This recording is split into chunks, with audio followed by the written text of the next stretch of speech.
Усім привіт, це канал Need for Travel, і сьогодні ми приїхали на острів Хортиця з усіма нашими велосумками, щоб поділитися з вами досвідом про використання цих велосумок.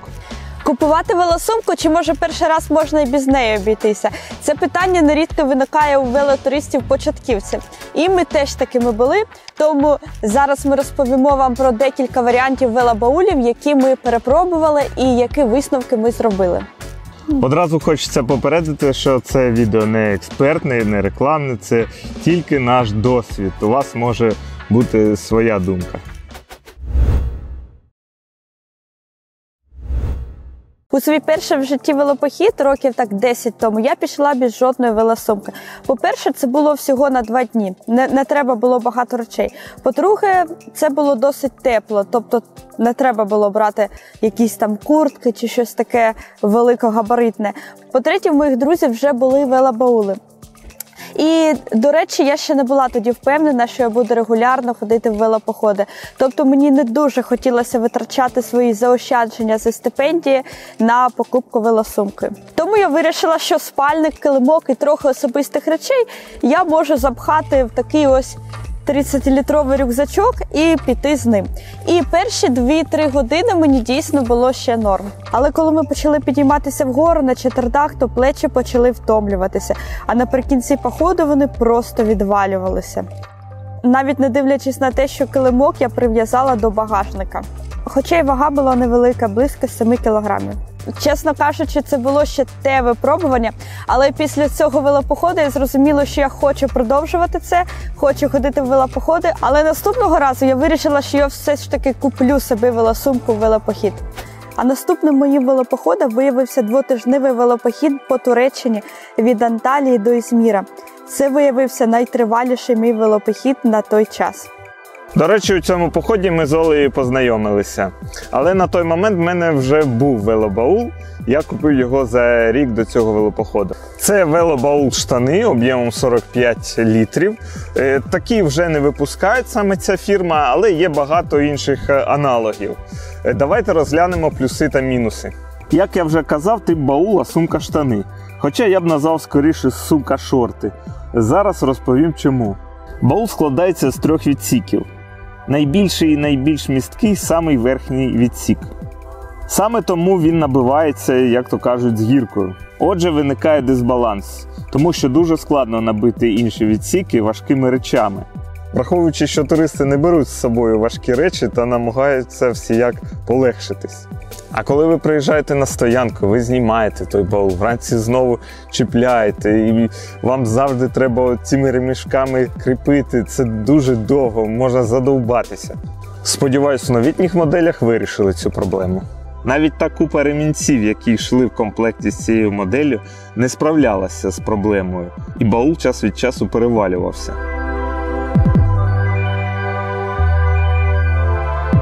Отже, я просто вішав велосумку на багажник і кріпив її 4 ремінцями, щоб не з'їжджала назад, вперед. І ось ці застібки, які кріпили саме штани. Але, як бачите, згодом вони не просто відірвалися, а порвали і сам баул. З плюсів хочеться відмітити компактність. Такий варіант підійде для нетривалої велоподорожі, де вагу загальну ви зможете розподілити між групою. І теж плюс, завдяки вологостойкому матеріалу можна було не діставати рейнкавер при малому дощику. Ще один великий плюс – це ціна. Ціна на той момент, коли я його брав, себе виправдовувала повністю. У мене на той час не було суперлегких і занадто компактних речей, тому мені порадили купити баул побільше. І я вирішила купити ось такий 60-літровий баул, який цілісний, але він складається з 2 величезних, на мій погляд, відсіків для речей. Тобто не можна його повісити тільки з одного боку велосипеда. Це баул-штани. Зараз таку модель вже не випускають, але ми в інтернеті знайшли багато сучасних аналогів. Так як я поїхала тоді в похід з великим за обсягом спальником, то мене дуже порадували великі відділення. Не потрібно було думати про кожний сантиметр об'єму і дуже щільно пакувати речі.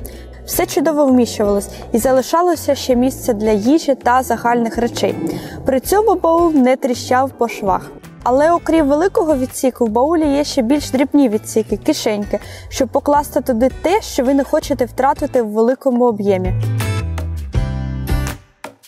Також мені в цій сумці сподобалось те, що в ній є ремінь для перенесення її на плечах. І одного разу мені це знадобилось в національному парку Ділек в Турції.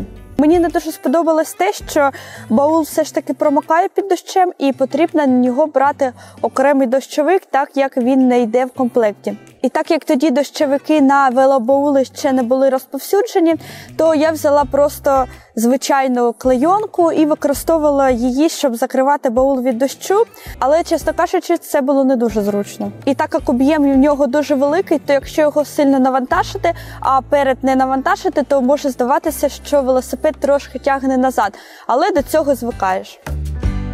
А тепер настав час розповісти про такі ось велосумки. Їх прикол у тому, що можна купити одну і їздити з дисбалансом трошки, а можна придбати дві і їздити як нормальна людина. Також є спеціальний ремінь, можна закріпити на сумці і носити. Плюс в тому, що у вас вільний багажник і туди можна причепити окремо намет або килимок. Або, як бувало часто у нас в Азії, 5-8 літрову пляшку води, яка легко кріпиться і не впаде. Головна особливість цих баулів у тому, що вони зовсім не бояться води. Ми їздили під такими зливами і не боялися за свої речі, адже не було жодної краплі вологи всередині.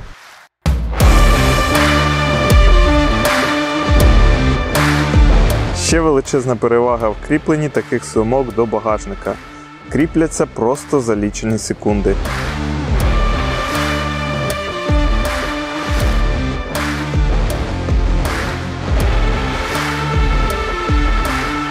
І розповім про недоліки. По-перше, це об'єм.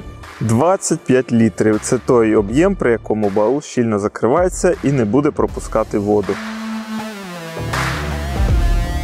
Але можна напхати і більше речей, так, що баул ледве закриється, але тоді дощ проникне всередину.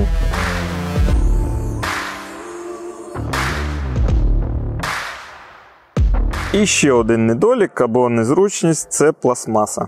Тобто самі кріплення дуже зручні і надійні в поході, але одне з 4 кріплень за 2 роки експлуатації нам зламали в літаку. Довелося вигадувати з підручних засобів, як полагодити. І в підсумку виточили деталь з алюмінію. Вийшов ось такий кіборг. До речі, у нас на каналі є відео, як ми перевозимо велосипеди. Ну і звичайно, щоб баули прослужили якомога довше, потрібно більш уважне ставлення до них. Тому що вони не ганчіркові, а по суті гумові. Це здається очевидним, але зайвий раз краще про це згадати.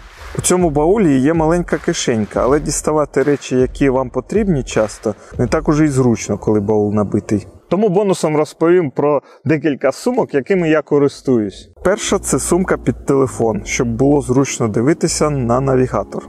І друга – сумка під фотоапарат, так як в подорожах ми дуже часто знімаємо. І з такої сумки я можу дістати фотоапарат на ходу і почати знімати за лічені секунди. Звичайно ж, під проливним дощем все це я змушений ховати в водонепроникні баули. Ми сподіваємося, що це відео було корисним для вас при виборі типу баула. Звичайно, що є ще дуже багато видів баулів, про які ми не розповіли. Тому, якщо у вас є питання, то пишіть в коментарях, а також підписуйтесь на наш канал, бо буде ще дуже багато цікавого і корисного цього літа. До зустрічі!